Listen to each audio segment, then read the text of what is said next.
still need to talk to you about something with the 12 Supreme Days of Christmas. How many of you get questions about animal care? I want to know right now, how many people have received at least one question about animal care? How do I take care of this animal? How can I get my crested gecko to eat?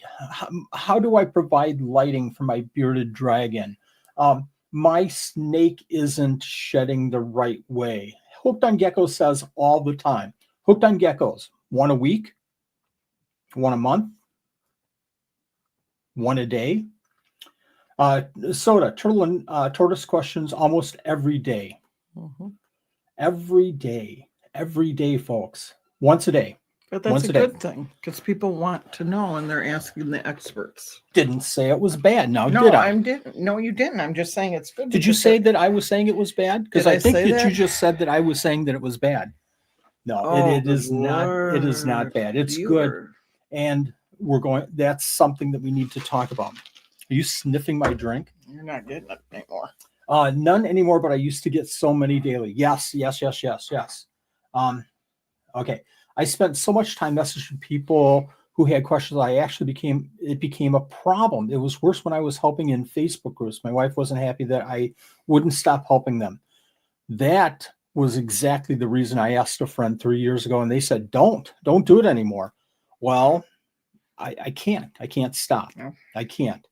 It's just something in my nature to not be able to stop. And if you can stop, that's okay. I mean, there's places where people are going to get the answer. The question is, are we then enabling those people? Go ahead, Nanette. Right here. Go ahead. Did I miss it? Okay. It's only bad when they decide to not listen and follow a big chain pet store advice over a breeder. I can tell you stories. So one of my hot buttons is, I have a couple of hot buttons. One is to be assigned something to do. Hey, Wally, can you do this? Very important thing. And then find out this happened once in a while at work, and it would just drive me batty. Wally, can you work on this? And then find out 2 days later that somebody else in the department or whatever was working on the same project. It just felt like such a waste of time. So that was a hot button, and I lost it a couple of times on that. Chatting with the boss about why does that happen. So that's a hot button. And another hot button that I have is to get, hey, Wally, I don't know if I should keep 2 crested geckos together or not. Is that okay? And then I come back and say, well, we cohabitate, but you have to watch them very closely. It's better if you don't, but I'm not going to say that cohabitation is really, really bad. And then have them come back and say, okay, I'm not going to cohabitate because everybody on Facebook groups says not to cohabitate. Why'd you ask me then? Then follow their advice. And so that's kind of a hot button. And again, it feels like a little bit of a waste of time, right? That they would go to Facebook.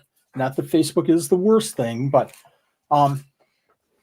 if someone has at least done some research on their own, I'll help them all day. But when they want their hands held, that's when you'll have issues with them not understanding the information. It's probably true, but how do you know? How do you know if they've done the research or not? How do you know? Angry Dwarf has a comment. Yeah. Right there. Okay, the way I see it, when people come to you, they are trusting your advice versus others on the internet. And that's another hard thing. Are they just throwing a bunch of stuff on the wall and hoping somebody will answer them?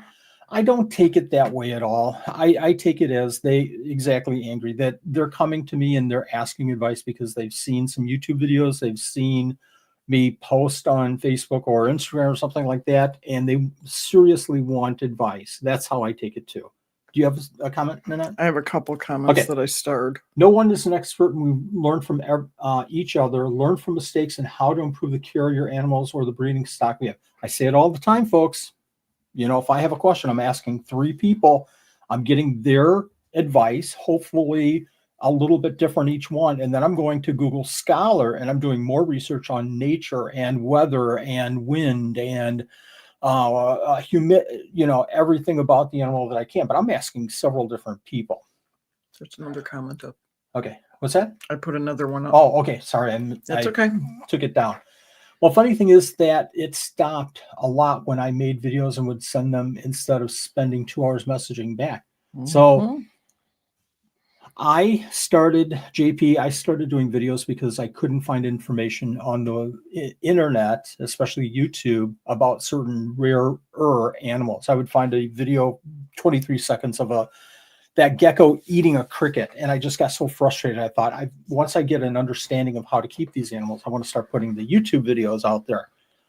I also put YouTube videos on, general crested gecko care, how to raise babies, how to hatch eggs, how to do some more general type of videos too. So I thought, well, this is a great idea because I can just refer people to those YouTube videos. Well, what I ended up doing was, hey Wally, how do you grow your crested gecko babies so quick?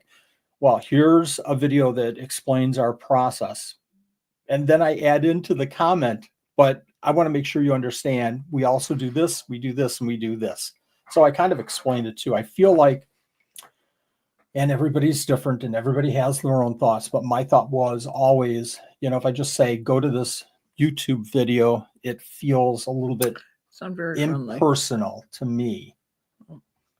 And it's a better answer than not saying anything or not replying back. But I spoke to someone yesterday that got advice to feed their baby corn snake crickets only, and only crickets. And he wouldn't take any other advice from anyone else. Crickets? So is that Nikki, is that the you can lead a horse to water kind of thought? I'll do that. I'll go back and forth with a person. How do you grow your baby crested gecko? Well, heat, keep them warm, isolate them, don't put them with others, and feed crickets or small dubias or mealworms. Oh, they won't eat. Well, take away the diet and they'll eat. Well, I don't want to do that. What other ways can I get them to grow faster? I just went through 3 ways. Yeah, but I don't want to just feed them. I don't want to feed them insects. Well, then you have to accept then that's minimizing your ability to raise your crested gecko babies, healthier and faster and bigger and blah blah blah. I don't have time to watch videos. And everybody's different. I have talked to a couple of people that are now doing videos that years ago said, I don't watch videos, I don't have the time. And for me, don't do this to the Supreme Gecko videos, but I'll actually watch a video at like 1.25 speed. You can just click the speed and change it. And then I'll wait for something important, and then I'll slow it down and maybe repeat it. And that helps me watch more videos more frequently. Well, you don't even watch them all the time. You're listening to them a lot of times. Not to say you guys shouldn't watch the ads for the Supreme Gecko videos and watch them all the way through and maybe watch them 2 or 3 times. To it. I'm kidding. Do what you can for the time that you have. Okay, this is a great. And we're going to bring midnight. In. Sam has joined. Is he here? Schulman, and I'm going to bring him on in just a second. Okay, generally when someone is asking what to put them in, what they eat, the super basic questions, it's usually easy to tell them they haven't researched on their own. Good point. So what do you do? Do you just say, hey, you need to do some research? Do you go to general crested geckos? I use crested geckos and just replace the crested geckos with your reptiles if you want to. But do you go to Google and say general crested gecko care and then send them a couple of links? I like how Illinois Valley Geckos has a pamphlet kind of thing that helps with the basics that they have a link for. It answers questions and it's from their opinion. Their opinion. I'm not saying it's right or wrong. I'm saying their opinion. That's where it comes in to get 3 answers. Talk to 3 people that you feel are experts in the field that you're, especially for the more advanced questions that you have. But I like that. And that's the same as, JP was saying earlier about the YouTube videos. If there's somewhere where somebody can go to watch or read, congratulations, Stinky. I'm just trying to find another. I have been starting to give out basic information sheets at expos. Absolutely. I'll do, and here's where, at an expo, this is a great point. At an expo, a lot of times I'll talk about, I have my elevator speech. Can you tell me a little bit about a crested gecko? And I can repeat it, and I probably do in the middle of the night. You wake up and I'm repeating the no special light, no special heat. They eat the crested gecko. So It's better than dreaming because it's live. Yeah, you don't. Yeah, yeah. You don't know what I dream about. So yeah, I do. I dreamt last night. Yeah, I dreamt last night. Well, I told you about another thing that I dreamt. I dreamt last night that I was doing this interview. I didn't have my hat on, and I had the Al Pacino slicked back hair, and I was in a car doing the interview. So I don't know what the heck that meant. Reptile shows. So, I don't want to get into I don't want to spend a half hour with everybody that's standing there, waiting to get information. So I'll do a lot of times, hey, can you tell me about the Hemidactylus tanganicus that you're selling? And I'll say it's a sand, heat, African gecko. They're a good eater. They're not picky. I have a video on YouTube. Just go to the Supreme, or I point to the sign behind me at the show. Go to the Supreme Gecko YouTube channel, and you can look up Hemidactylus tanganicus and get more information. And always take my card and ask me, when you get home, if you buy them or if you don't buy them. Okay, let's hide. Sam, if you're ready, I'm going to bring you on. I don't know if you're video. I don't know if you're on the mic. There he is. Sam, good morning. How you doing? I'm doing great. How are you guys? We're doing good.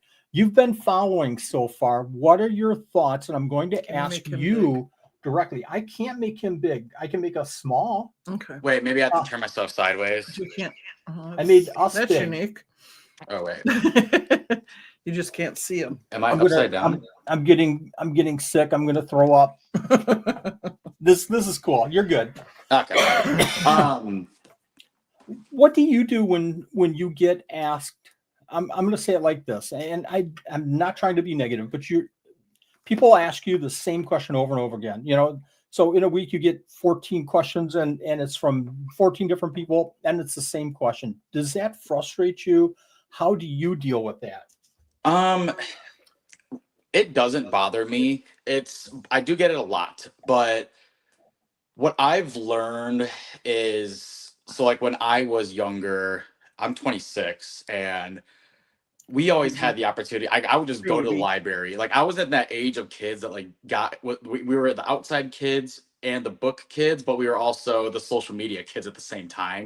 And I'm really thankful for that because, I could do both, and I know what good literature to go to and all that.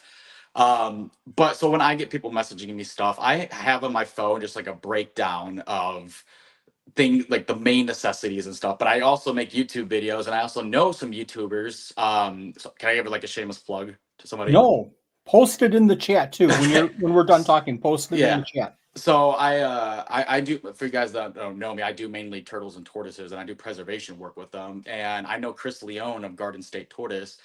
So I'll make videos on the topic, and I'll post some of his videos in the chat, and as well as I'll just give them just basic rundown information about them. And really, like, I just have it, I've typed it so much after the first couple of times. I was like, okay, I'm just gonna have it all written out and save it to my notes, and that way I could just post it directly to them. Forums, those are kind of just like making their way out. I've seen, but there's still a lot of people, especially in the turtle and tortoise community, that love forums still. And you could find a lot of good literature on there too. But the main thing is just you have the information on hand. You're gonna get the questions. Ideally, yeah, you're gonna. We don't know if you're gonna get people who are owning an animal for the first time, or they own other animals and they're trying to get something else. So, you might be the first line or the first step into their research. So, it just varies. It really does. And I just treat it as the same for everybody is what I've always done. Even if, it's the same repeated things over and over and over, because at least you're getting some knowledge into their head. And at the end of the day, that's the most important thing. The most important thing obviously should be the animal's health and welfare. So if we have to take the time to do that, to, guide somebody into that, I think that brings a lot more value into all of this rather than, just kind of be like, oh, I don't, you didn't do any research at all. I don't want to talk to you now. Does that make sense?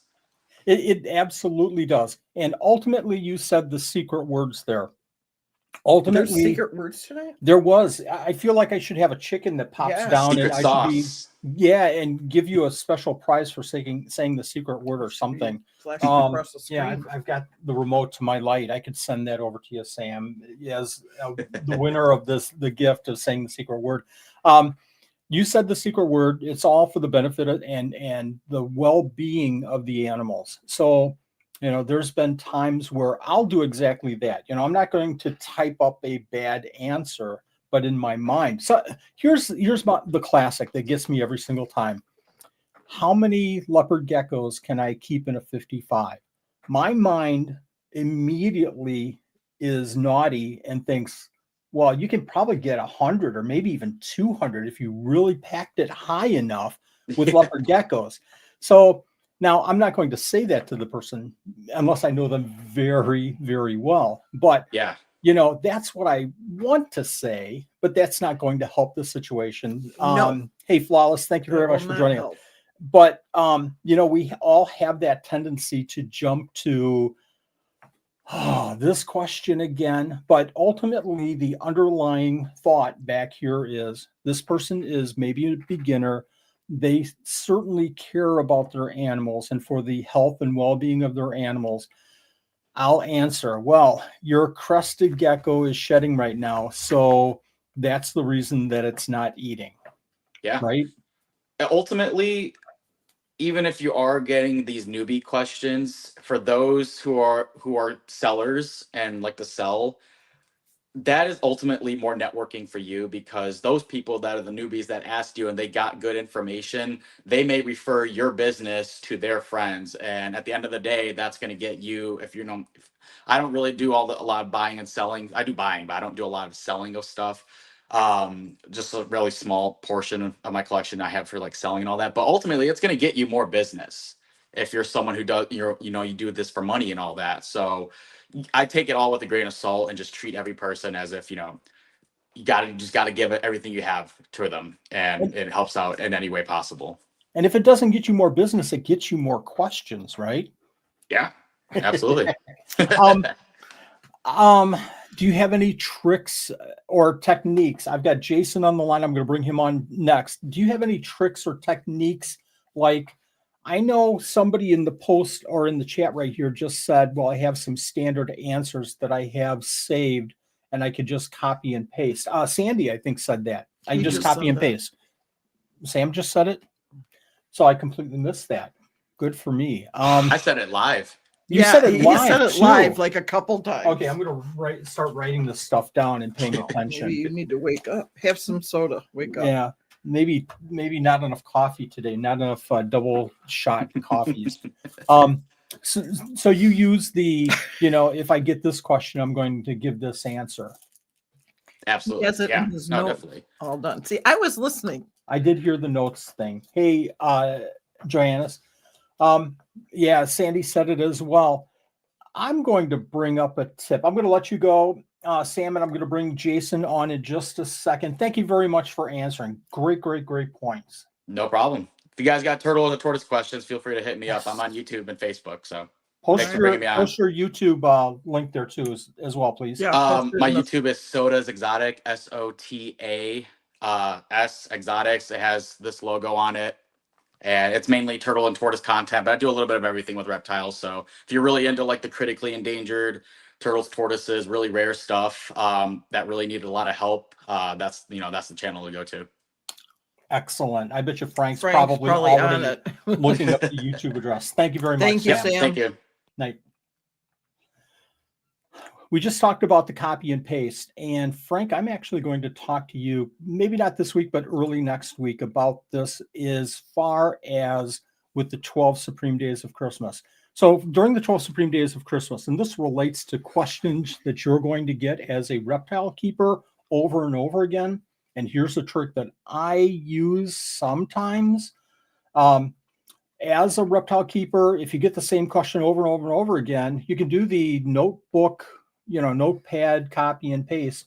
You can also use a text shortener that the one that we use is called Text Blaze, but you can put a little code in like a /crested or /CR.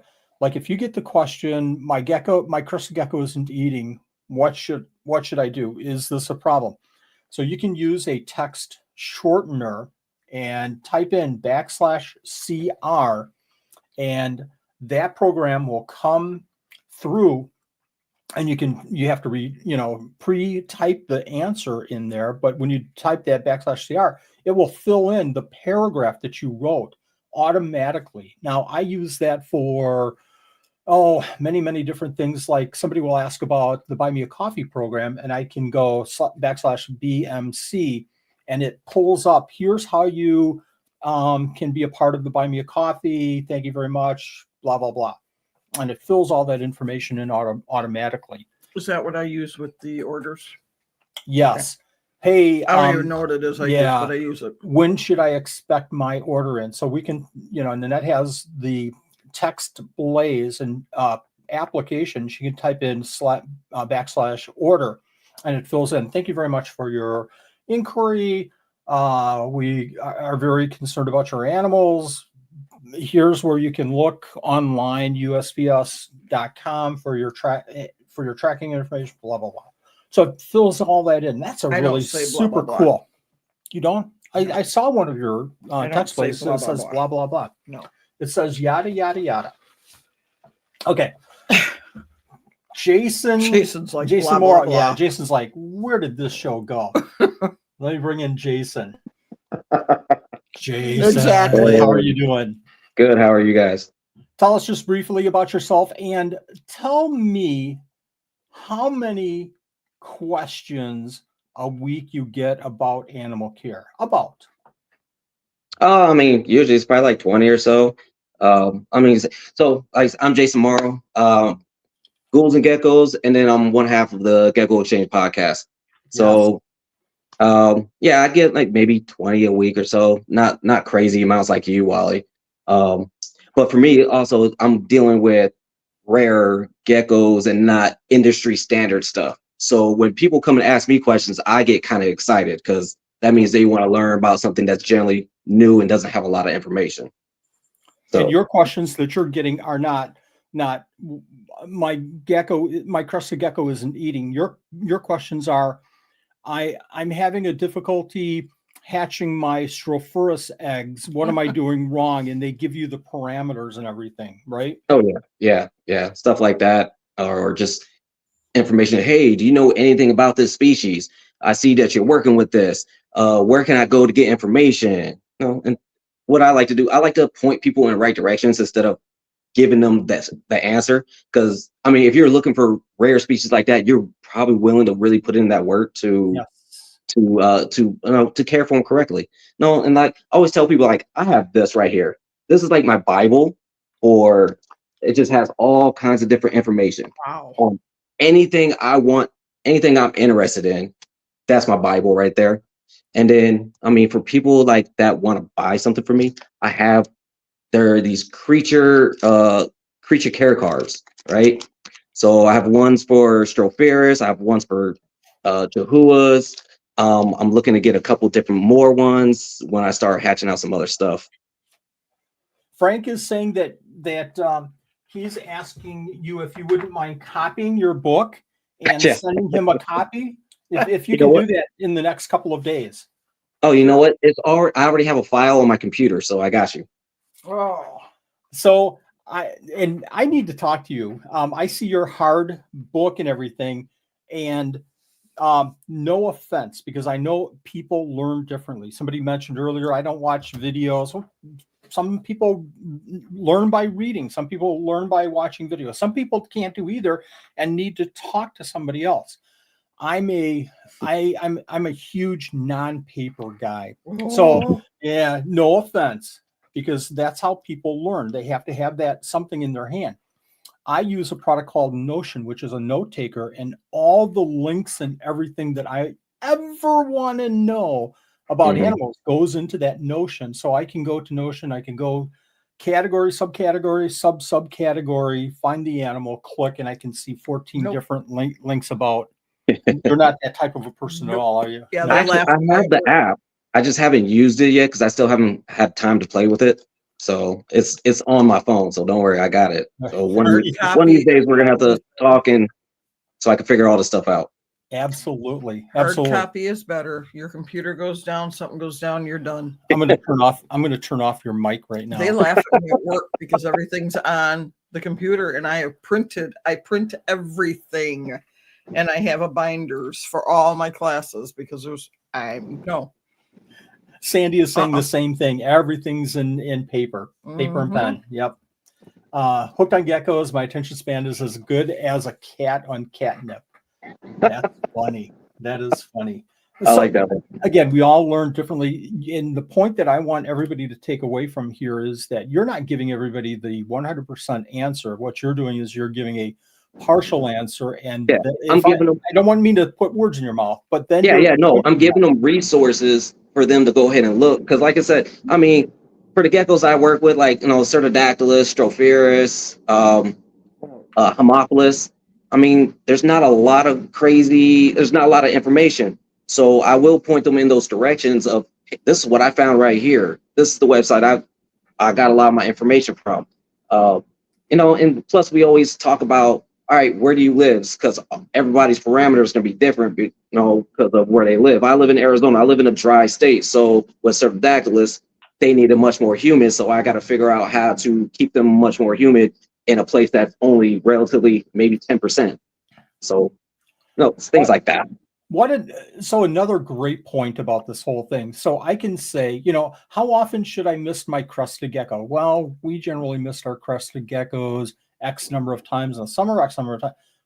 I'm in Wisconsin in the winter time. It is bone dry here, bone dry. Yeah. So me being in Wisconsin, the frozen tundra Lambeau field, and you being in Arizona, different worlds completely. So that's a great point, that whenever you're giving advice, maybe you want to throw in there, here, I live in Wisconsin, so take that with a grain of salt.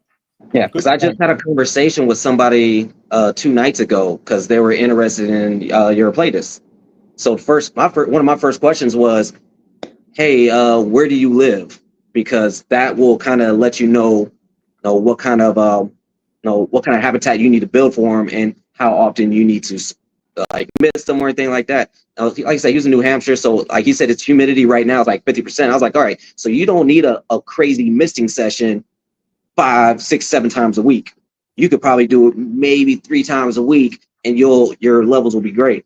For me, I gotta either mist or I use a fogger daily for mine. Just like I said, I live in Arizona, so trying to keep my temps down with the Eurypletus and also keep high humidity for like the thick array. And then my Ebanawi is almost a little bit different because they like it a little bit warmer.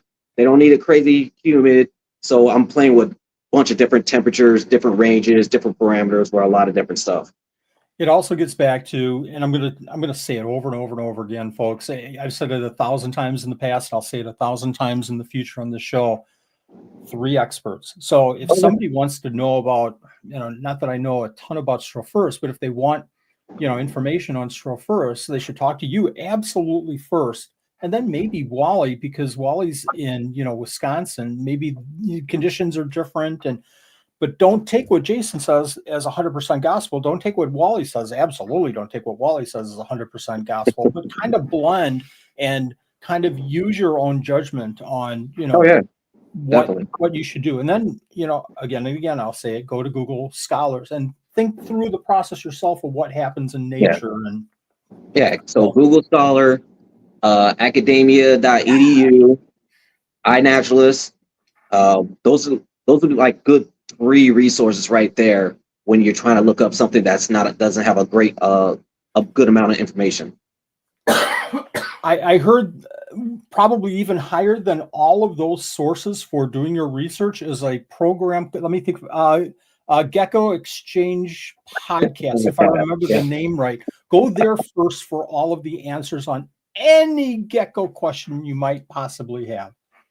Yeah, we try to find we try to find the people that work with these geckos, the uncommon stuff. Like I said, we have some stuff coming along. We got actually we do have a Stroke Fairs roundtable that's gonna happen in February. So that one will help out a lot of people. I said we had that Homophilus episode. I've listened to that Homophilus episode probably like 4 or 5 times already. Like, not gonna lie, like every time I listen to it, I learn something new. So love that episode. And then the Pterodactyls episode, I keep learning something new on those. So yeah, we're keeping them coming with all the like just the lesser known stuff. We will have some things on there for some of the mainstream. We have a Lychee episode this weekend, just talking about locales and stuff. Absolutely. But definitely we want to get all that information out to people. So it's just another resource for folks to have. I think that you guys are doing a great job, and I want to say one more time. I've told you this behind the scenes. You and Anthony are a perfect blend because Anthony has just an amazing amount of passion. You have an amazing amount of knowledge, and you have passion as well. And Anthony certainly has knowledge, but your blend is just perfect for the show. I wanted to thank you guys for the Gecko Exchange podcast of all the things that you're doing. Thank you very much. I have Bert Handsome on the line here waiting to come in. So I've got some questions for Bert. Thank you, Jason, very much for joining us tonight. Good points. No problem. Thank you. Have a great night. Thank you. Is it Bert? It's Bert. Hey, Bert. Does that sound like? Hey, Bert. No? Okay, I'll just move on. Hey, Bert, how are you doing? Hey, Wally. So how's it going? It's going okay. This is a reference to Bluey. If no one watches Bluey, I'm sorry, but it's good. I've heard of it. You've heard of Bluey, or you've heard of Bert I've heard of Bluey. Handsome? Okay. Actually, I've heard of Bluey recently this last week. I have never watched one episode of Bluey. That's just the age difference. We don't have any, our grandkids are all old. I think older. Now, if you ask me any questions about Barney, I would score 100 on any quiz about Barney. Yeah, go watch Bluey. Let's just stop this. Everybody go watch Bluey. We'll come back. We'll come back in 10 minutes. Go, everybody go. Anyway, thanks for having me on today. Thank you for joining us. Yeah. I've got a question for you. So you see questions. We're talking about questions and how to answer questions from people. Yeah. You see a question posted in Facebook. My Klugeri are not breeding. They bred, and now they're not breeding, and it seems like they're dying. How likely on a Facebook group, Facebook post are you? How likely are you to answer that question? Kind of. It's like a 50-50, I guess. Right now I'm on a break, so 0%.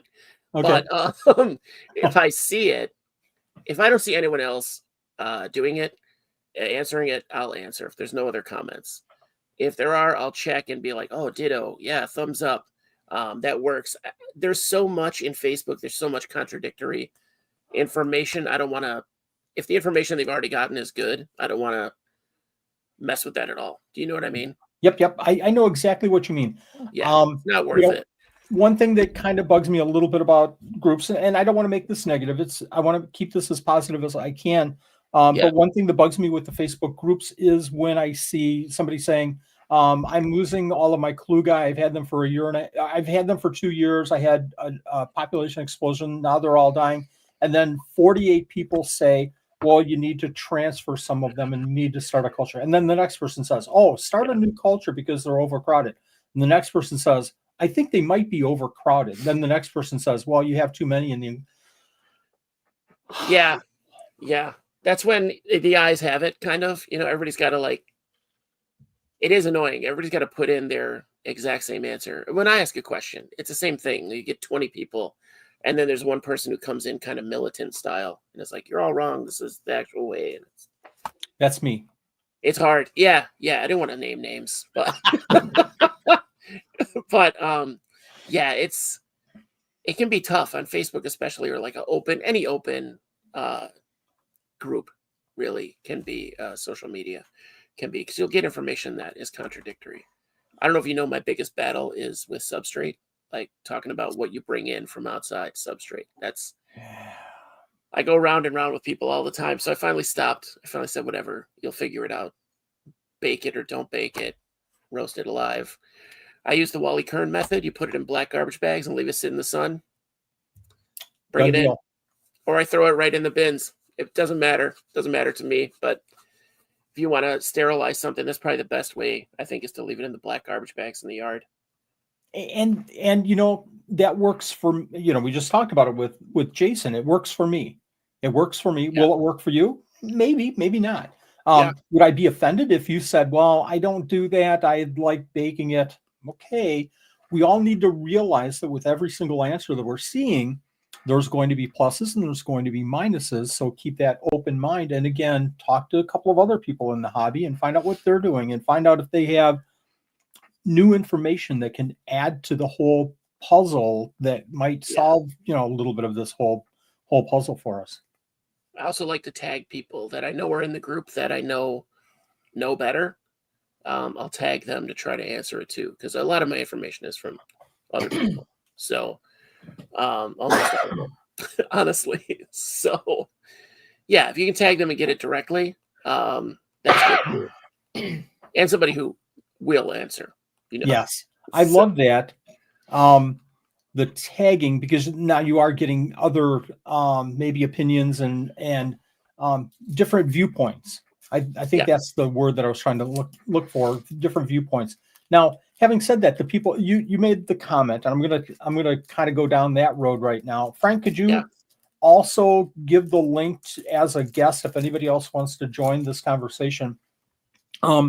You made the point of, I'm going to tag somebody if I think that they're going to reply. Now, the problem now with, I go back to forums, and forums were everything for me when I started off with Geckos, simply because you could talk to people and exchange ideas, and everybody was pretty much open. And if you didn't know, then you hid behind and you listened or read, and when you got more experience or opinions, then you contributed. Cool.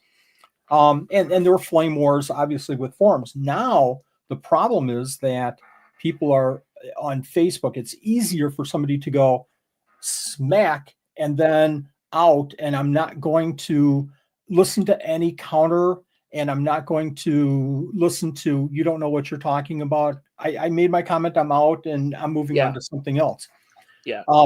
Because of that, I think that we've lost the input of a lot of really good keepers. In Gecko world, I know I can name a dozen without even thinking about it, of people that read but don't, the keeper?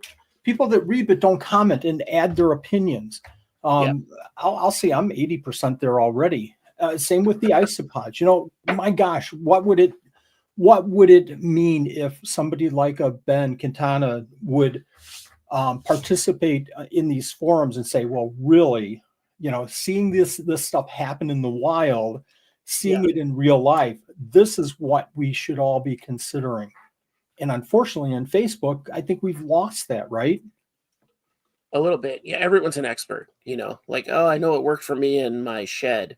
So, or you don't have your resume. You know what I mean? A lot of these people don't know the names that maybe they should.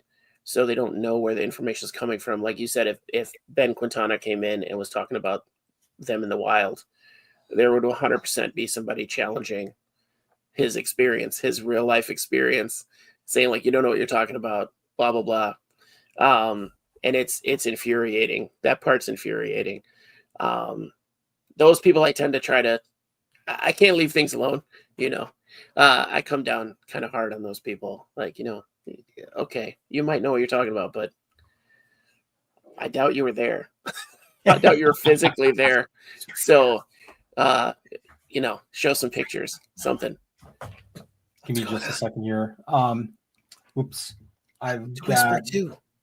this. There, I didn't know what it was. No, that's all right. I knew what it was, but I didn't know If how somebody to wants find to join the discussion as a guest, go ahead and click on that link. I think we've lost that with a lot of people, unfortunately, and I don't know how to get it back. And I unfortunately, I think that we're not improving. I think we're getting worse and worse. Yeah. Which means that, if you're seriously into this hobby for the long haul, do your research, but find, man, I keep saying it over and over, find good people that will answer your questions.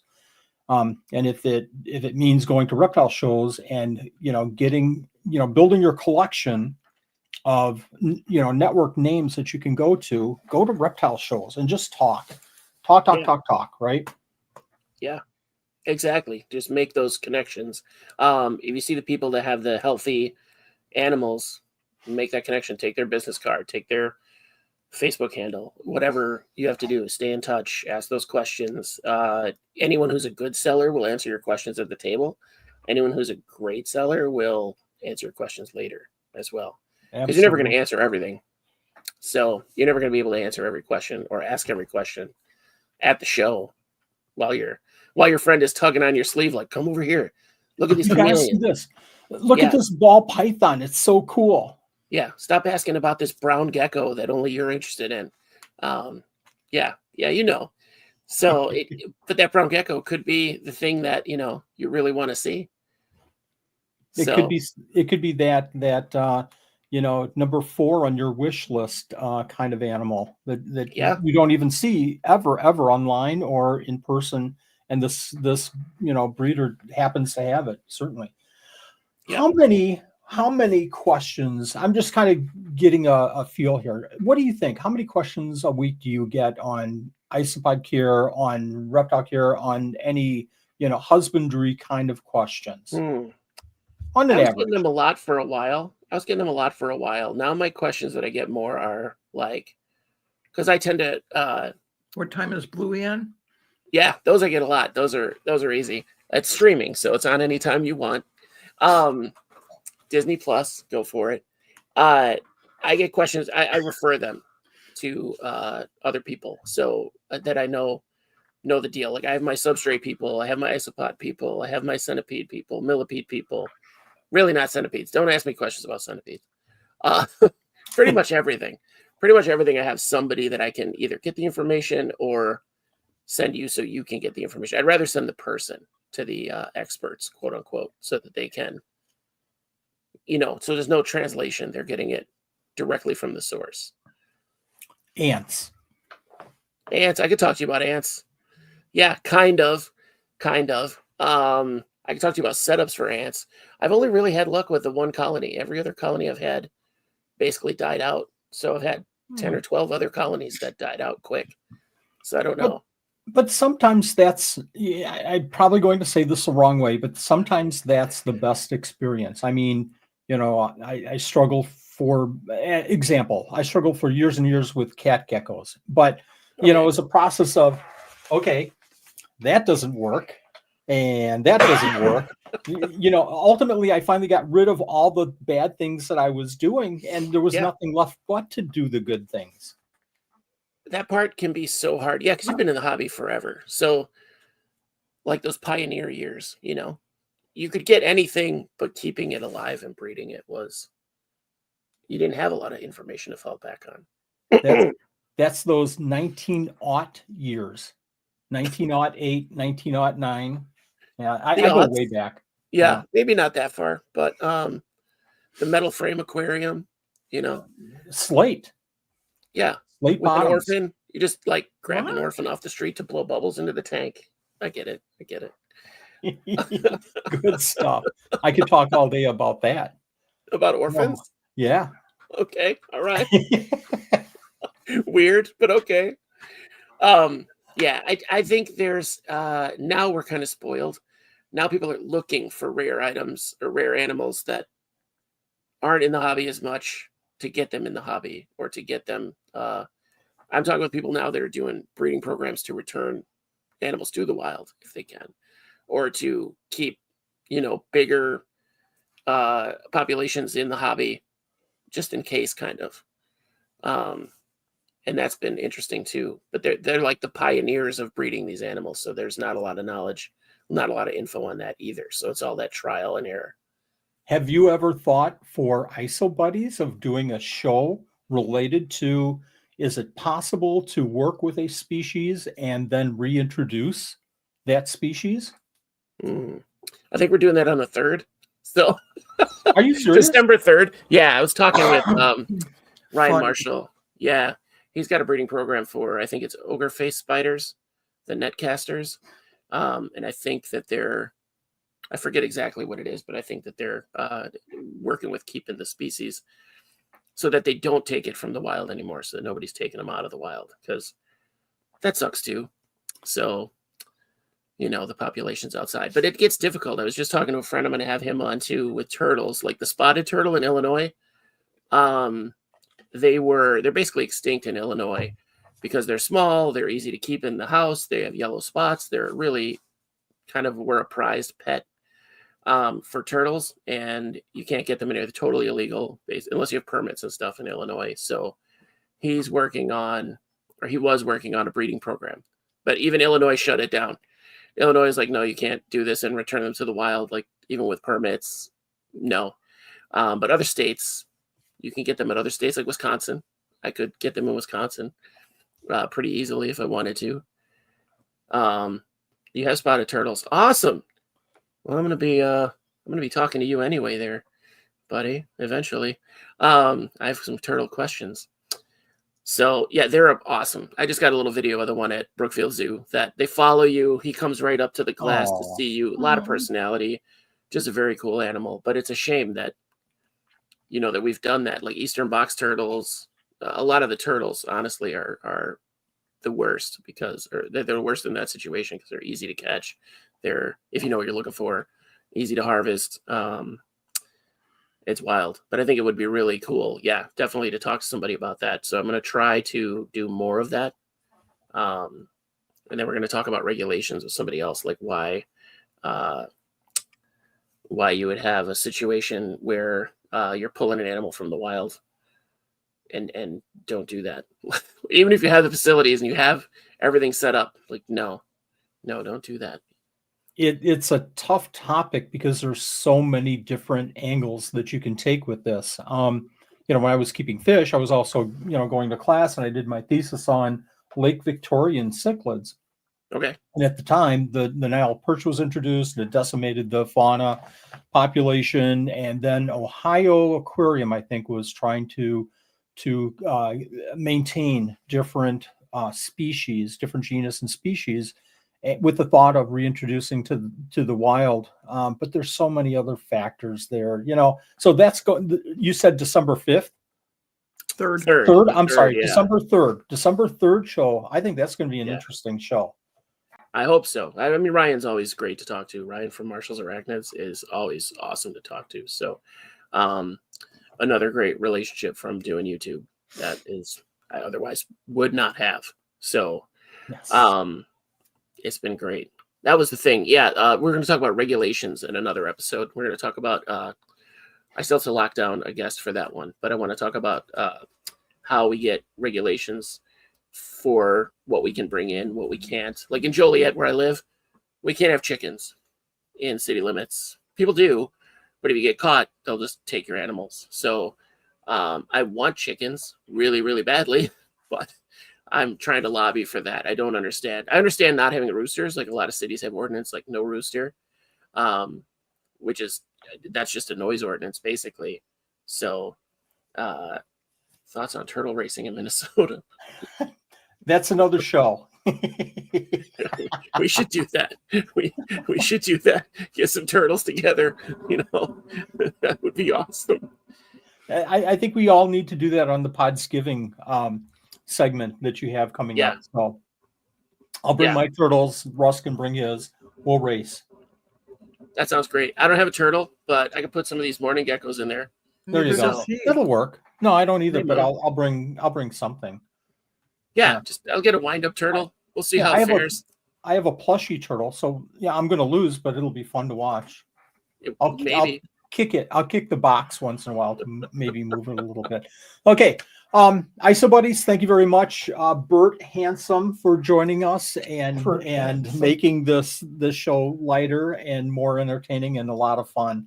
I Good appreciate it. points about questions and answers. I greatly appreciate it. You got it. Anytime, Wally. Have a good one. You and Annette both. Okay. Talk Thank to you, you guys. later. 12.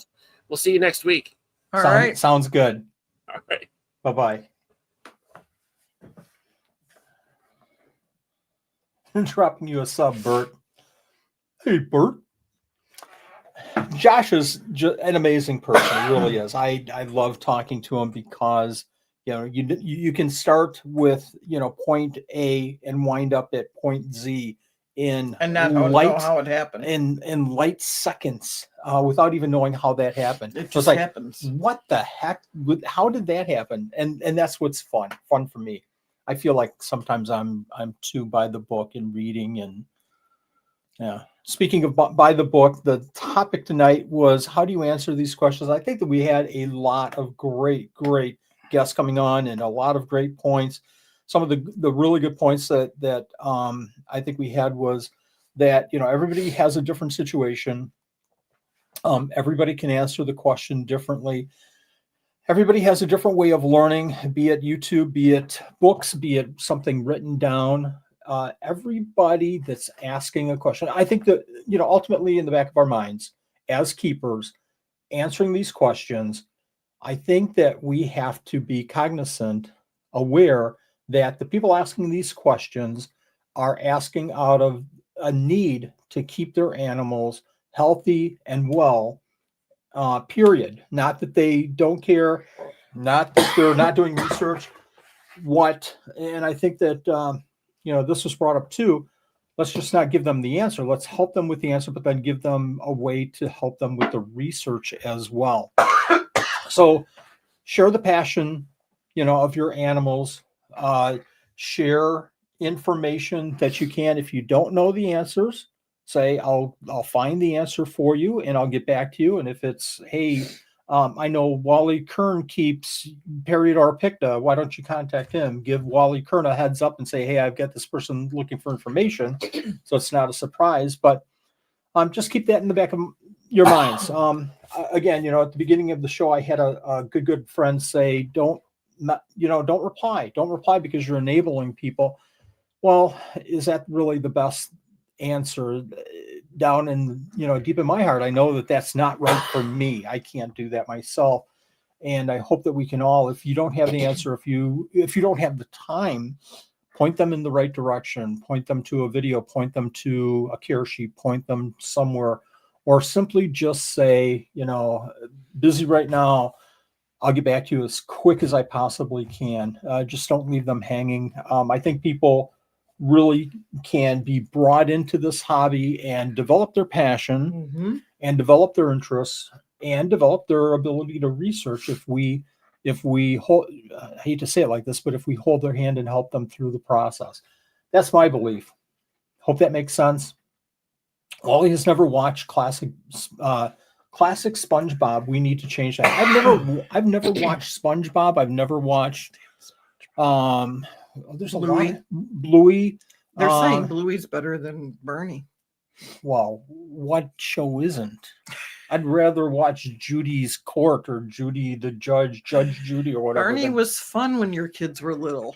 Jordan was attached to I Bernie. love you, you love me. This is not reality. Okay, on that note, thank you everyone for joining us tonight. I hope it leaves you with some positivity. Be a part of the 12 Supreme Days of Christmas. Donate or at least join and participate and win a gift. We've got a lot of gifts coming in this year, and it's going to be a lot of fun. Thank you very much for joining. I appreciate it. Good night. See you next week.